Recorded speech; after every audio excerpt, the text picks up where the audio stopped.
네, 한 주간도 평안하셨습니까?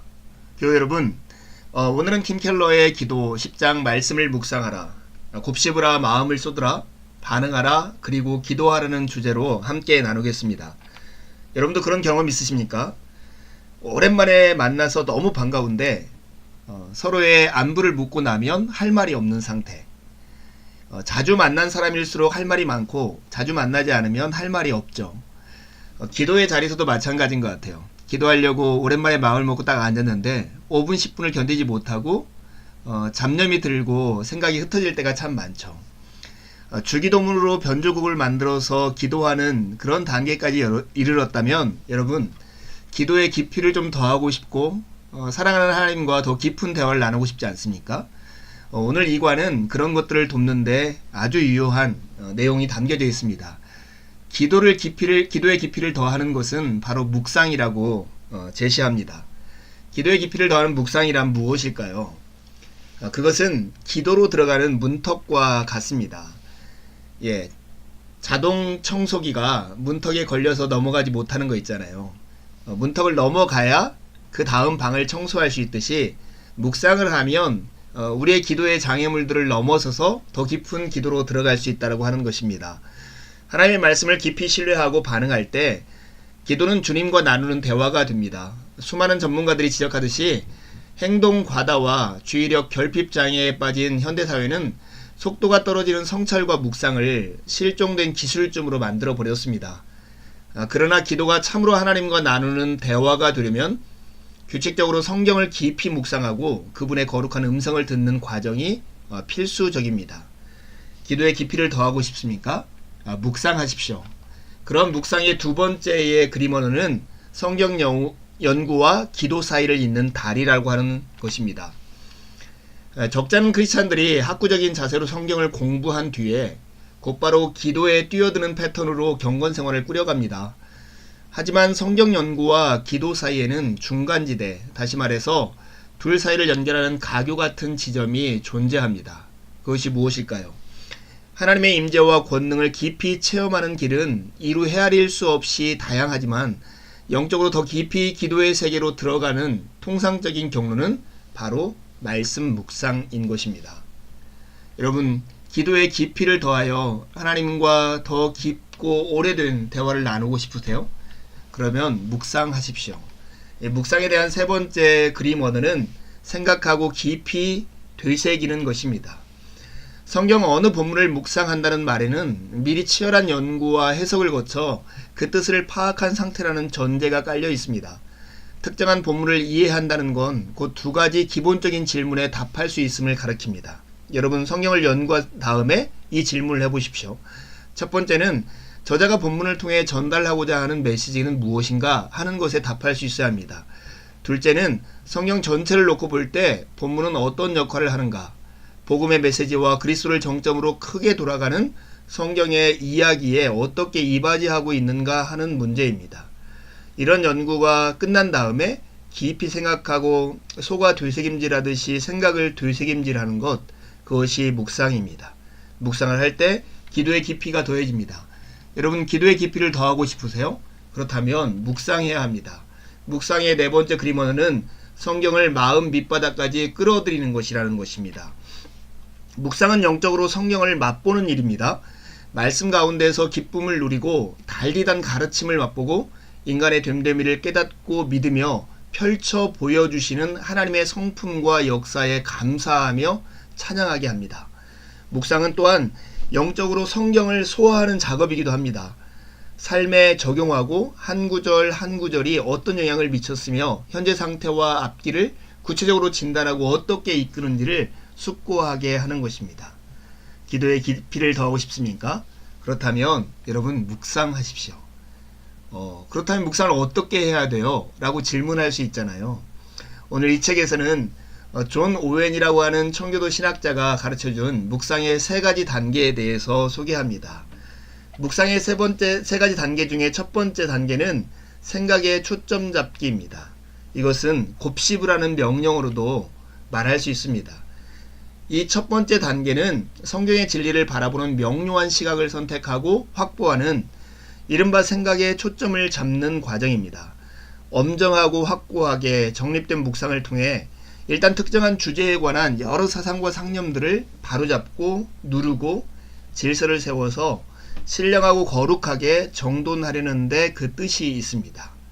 생각의 초점 잡기 만만치 않죠. 그렇다면 구체적으로 어떻게 해야 하는가 하는 것입니다. 생각의 초점을 잡으려고 하면 첫 번째는 성경을 천천히 읽으면서 질문하라고 하는 것입니다. 너무나 빠른 시대에 살고 있죠. 성경을 천천히 읽으면서 다음 질문들의 답을 찾아보는 방식도 생각의 초점을 잡는데 매우 유용합니다. 이 말씀은 하나님과 그 거룩한 성품에 관해 어떤 가르침을 주는가? 인간의 본성과 자질, 행동에 대해서는 어떠한가?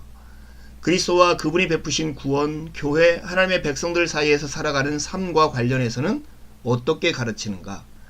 이런 질문들을 하다 보면 우리의 생각이 성경 안으로 들어가게 되는 것이죠. 생각의 초점을 잡는 두 번째 방법은 적용 질문을 해보는 것입니다. 적용 질문을 던지는 접근 역시 풍성한 열매를 맺을 수 있는 길인데요. 말씀을 꼼꼼히 살피면서 스스로의 삶을 비출 때 따르거나 피해야 할 점은 무엇인가? 반드시 순종해야 할 명령은 무엇인가? 당당하게 주장할 수 있는 하나님의 약속은 무엇인가? 삼가고 조심해야 할 하나님의 경고는 무엇인지 구체적인 사례를 찾아보는 방식, 그것이 적용 질문 던지기입니다. 적용 질문을 던지다 보면 생각의 초점을 잡을 수 있는 것이죠. 생각의 초점을 잡는 세 번째 방법은 본문을 자신의 말로 옮겨보는 거예요. 본문을 자신의 말로 다시 옮겨보는 작업도 본문에 담긴 진리에 생각의 초점을 맞추는 기법이 될 수 있습니다.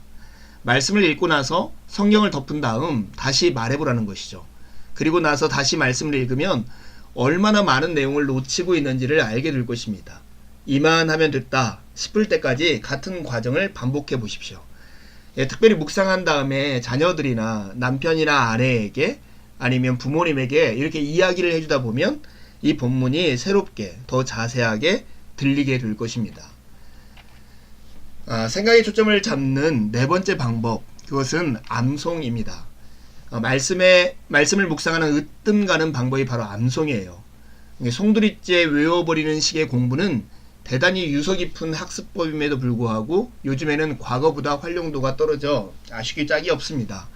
마디마디 정확하게 외우려 노력하다 보면 무심히 지나쳤을 법한 특별한 뜻이 충격적이만큼 생생하게 다가오고 생각지도 않았던 대목에서 수없이 많은 깨달음에 쏟아져 나오는 경험을 하게 될 것입니다.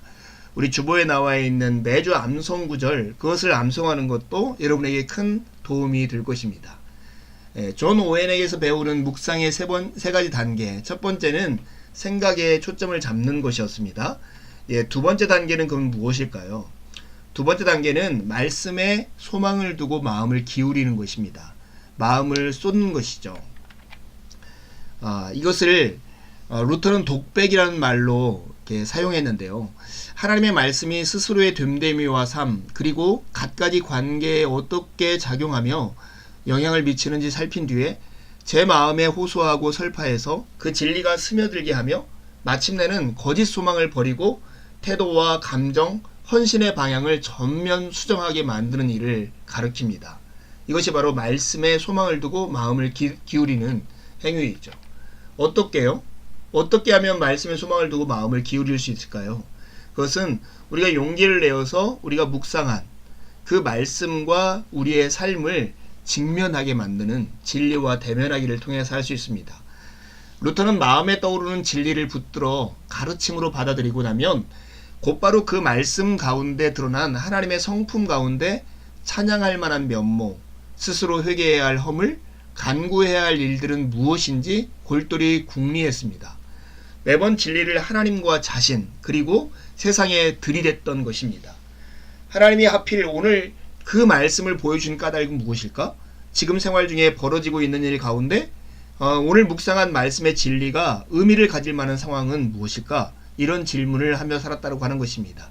바로 말씀과 나의 삶, 내가 살아가는 세상과 연관시키는 것. 그것이 말씀에 소망을 두고 마음을 기울이는 것이고 마음을 쏟아내는 것입니다.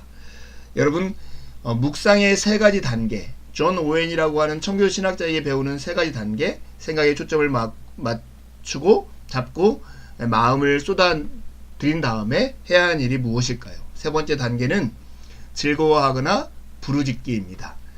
다른 말로 하면 반응하라는 것입니다. 존 오웬은 일단 말씀을 깊이 묵상했다면, 그래서 진리를 깨닫고 삶에 적용했다면 그 결과는 다채로울 수 있다고 덧붙입니다. 오웬은 하나님의 임재와 주님이 베푸신 구원의 실상을 알고 감격하고 있다면 그 자리에 머물며 마음껏 누리라고 권하고 있습니다. 그런데 이런 일만 있는 게 아니죠. 이 말씀이 우리를 찌르고 우리의 허물과 우리의 죄를 지적할 때 반면 우리는 힘들고 어려울 수도 있다라고 하는 것이죠. 오웬은 이렇게 적었어요. 준비를 다 갖춘 뒤에도 여전히 당혹스럽고 옴짝달짝 할 수 없으며 영적인 생각들에 자연스럽게 초점을 맞추고 마음을 잡기 어렵다면 하나님께 탄식하고 부르짖으며 도우심과 위로를 간청하라는 것입니다.